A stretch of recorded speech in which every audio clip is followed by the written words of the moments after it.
In the name of our God, I ask you to have mercy upon the people in our country who are scared now. You'd think a call for mercy, literally the baseline of Christian ethics, would be something every believer could get behind. And in any normal country, it would be. But this is America in 2025, where mercy is apparently controversial, compassion is radical, and mass deportations are the pinnacle of holiness. So when Bishop Mariann Edgar Budde stood before Donald Trump and delivered the simplest Christian plea imaginable to care for the vulnerable and the marginalized, you know, the very people Trump has spent his entire political career demonizing, you can guess how that went over. Trump dismissed her as a so-called bishop and called her sermon, quote, not good, because what would a bishop know about Christianity, right? And to supporters, they reacted like she suggested replacing the Bible with signed copies of the Communist Manifesto. This incident perfectly captures how American evangelicals have turned their backs on the actual teachings of Christ and embraced Trump as their new golden calf. This isn't just hypocrisy, it's idolatry. Trump hasn't just corrupted the American church, he's become its new false god. And what makes it worse is that Trump isn't just unchristian, he's anti-Christian, embodying every vice the Bible warns against. In this video, we'll expose how the church has traded the gospel of Christ for the gospel of Trump and what that means for all of us. One of the few promising ideas to come out of the ill-fated Harris campaign last fall was the left's attempt to reclaim traditionally conservative values, things like family, patriotism, and even faith. You know, the stuff Republicans have been acting like they invented for decades, and for a minute, it worked. For once, the left wasn't letting the right monopolize every warm and fuzzy word in the English language. It was refreshing to watch people realize that patriotism isn't about draping yourself in the flag while defunding school lunch programs and storming the Capitol after losing an election. Reclaiming so-called conservative values was easy because in the radical turn the Republican Party made toward Trump, they exposed themselves, just like their leader, as frauds. Nothing revealed the hollowness of their conservative Christian values more than their embrace of Trump, a man whose personal life reads like the antithesis of everything they claim to believe. Twice divorced, 5 kids by 3 different women, and a habit of cheating on all of them, sometimes with porn stars. Jerry Falwell would be rolling in his grave if his family weren't doing the same thing. What makes this so much more damning is how central evangelical Christians are to Trump's base. Nearly half of Trump's voters identify as evangelicals, with over 85% of white evangelical Christians voting Republican. They're so highly visible in the cultural imagination that for many secular Americans, Christianity has become synonymous with the beliefs, behaviors, and practices of this group. It's no wonder why so many people, especially young people, are walking away from Christianity and organized religion altogether. When your first encounter with faith is with a group of people who preach love and humility on Sunday, but then the rest of the week back cruelty and hatred, it's not exactly a compelling sales pitch. So how, might you ask, have evangelicals responded to this massive spiritual exodus? Have they taken a long, hard look in the mirror and thought, maybe we should actually try practicing what we preach? Of course not. Their solution is more compulsory state-sponsored religion. Put prayer back in schools, legislate morality in people's bedrooms. But the real problem isn't that there's not enough of the church in the public sphere. It's that there's not enough of Christ in American Christians. The evangelical obsession with power has replaced the core teachings of Jesus, love, humility, service, with a bizarre cocktail of nationalism, bigotry, and culture war. This is why when confronted with the true teachings of Christ, like Trump was last week, the reaction from these folks range from shock to horror to outright rage. This topic is personal for me as a believing Christian. Despite being raised Catholic, I never really connected with the faith growing up. It wasn't until later in life, toward the end of college, that I became captivated by the church's teaching on God's grace, love, forgiveness, and yes, mercy. For the first time, faith felt not like a ritual, but a relationship. But as I delved deeper into my own spiritual journey, I found myself hesitating when talking about it with my friends, most of whom were on the left. The very brand of Christianity had become so toxic thanks to its association with American evangelicals that it made me feel embarrassed and even ashamed to be lumped under the same label as them. How could I explain that the faith that I had come to love wasn't about power, judgment, or exclusion, but about humility, service, and radical love? The more I read the Bible for myself, especially the words and teachings of Jesus, the clearer it became that the magnification of Christ is nothing more than a perverse distortion of the gospel. These are things the conservative church doesn't want to hear, but they need to be said. Because until we confront this, the faith that I hold dear will continue to be weaponized against the very people Christ called us to love and serve. Before we can talk about Christianity, we need to get clear on Christ. Because most people, Christian or not, don't actually understand what he was about, or more importantly, why he was killed. In popular culture, Jesus is often reduced to a kind of hippie who wandered around telling people to be nice to each other. Hint, if that's all he were doing, they wouldn't have had him killed. C.S. Lewis, the famed author and theologian, observed that the lukewarm respect people have for Jesus in our modern pluralist society is nothing like the reactions he drew in his own time. Back then, the primary emotions he stirred up in people were terror, adoration, and hatred. Terror because of the supernatural miracles Jesus performed that no one at his time could explain, walking on water, calming storms, feeding thousands with scraps of bread and fish. Adoration because those same miracles didn't just inspire awe, they utterly transformed people's lives, giving sight to the blind, healing the crippled, curing terrible diseases. And hatred from those who felt that their power, social position, and even very identity were threatened merely by Jesus' existence. This last group, the haters if you will, were composed almost entirely of the religious elite of Jesus' time, particularly the Pharisees and Sadducees. Together, these two groups represented the religious establishment that saw Jesus not as a savior, but as a revolutionary threat. And they were right to be afraid. Jesus wasn't just challenging their authority, he was exposing their hypocrisy. His teachings, his miracles, and even his very existence called into question the systems they had built to consolidate power and exclude others. It's no wonder that they hated him, and ultimately is why they had him killed. In all the Gospels, the only people Jesus ever actually displays anger towards are the religious elite, not the sinners religious hypocrites love to condemn. Jesus didn't condemn sinners, he loved them. That's the whole reason he came, because he knew that all people, no matter what they called themselves, were sinners in need of grace. But that's not how the religious elite saw it.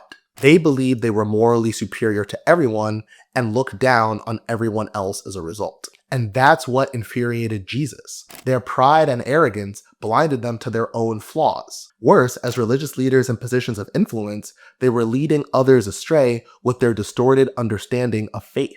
To them, religion was all about following an elaborate set of rituals. Go to church, say the right prayers, observe the holidays, and observe personal purity. While Jesus wasn't against those things outright, he understood that they completely missed the point of what true religion is all about. Jesus understood that faith isn't about how well you performed the optics of belief. It was how you lived it.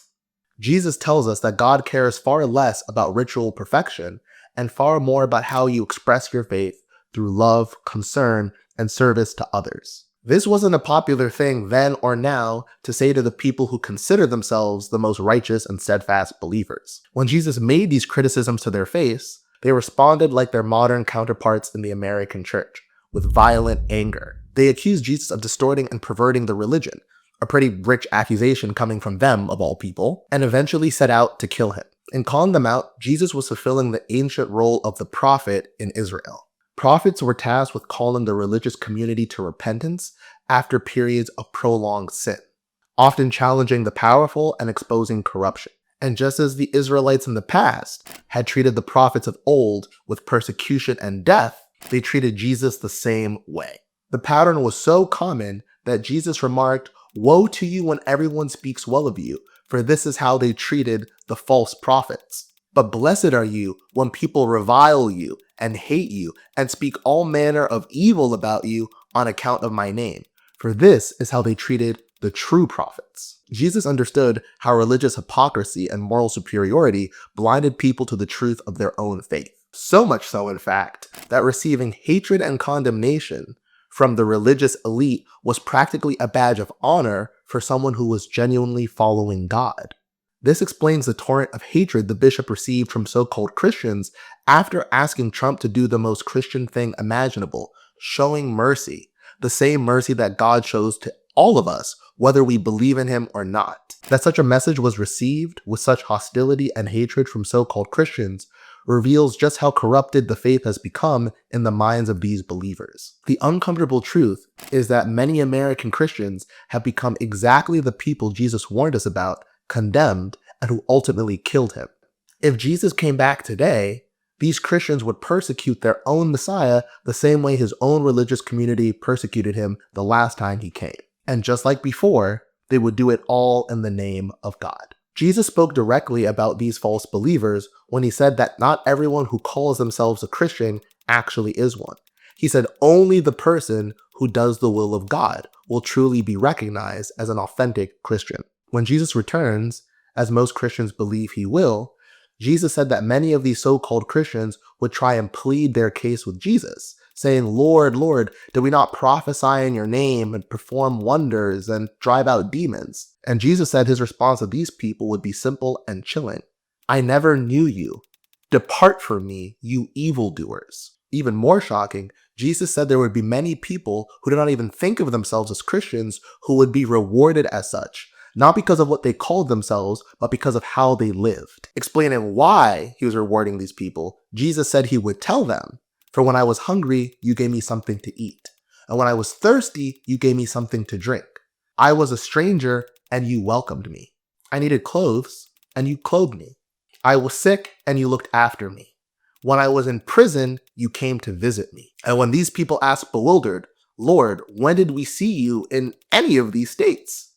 Jesus said he would reply, "Truly I tell you, as you have done to the least of these brothers and sisters of mine, you have done to me." Jesus had quite another message for the people who called themselves Christians but failed to live by the teachings Jesus gave them. He said on that day he will say to them, "Depart from me, you who are cursed, into the eternal fire prepared for the devil and his angels. For I was hungry and you gave me nothing to eat. I was thirsty and you gave me nothing to drink. I was a stranger and you didn't invite me in. I was sick and in prison and you didn't look after me." These false believers are held to such an unforgiving standard because they're supposed to know better. This was at the core of Jesus' critique of the religious elite of his own time. What frustrated Jesus is how they could miss the true heart of religion, justice, mercy, and faithfulness, as Jesus put it, while still presenting themselves as experts on faith and morality. Jesus made it clear that if these religious hypocrites had just admitted their own ignorance, they wouldn't have been guilty of sin. But their loud, arrogant claims of knowing the truth, despite having no real understanding of it, made them fully accountable for their hypocrisy. This is what makes the evangelical embrace of Donald Trump not just shameful, but outright blasphemous. Trump isn't just an immoral person, he's Antichrist. Not in the theological sense of being the Antichrist, the apocalyptic biblical figure that's supposed to appear at the end of the world, although other people have made that argument. Trump is Antichrist in a far more literal way.